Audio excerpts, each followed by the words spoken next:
হরে রাম হরে হরে। আমরা তো যমুনার ঘাটে চলে এসেছি।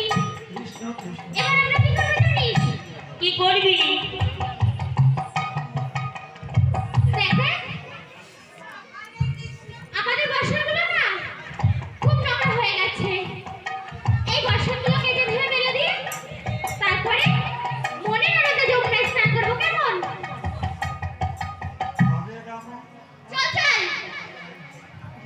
হ্যাঁ চল চল। এই দেখ না আমার এই বাসনটি কি নোংরা হয়েছে, বাপরে অনেকদিন কাঁচা হয়নি। আরে শোন না, তুই যত পরিষ্কার তোর বাসন তত পরিষ্কার। ঠিক বলেছিস।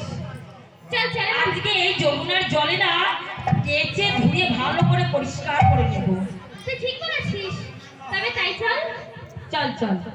হরে রাম হরে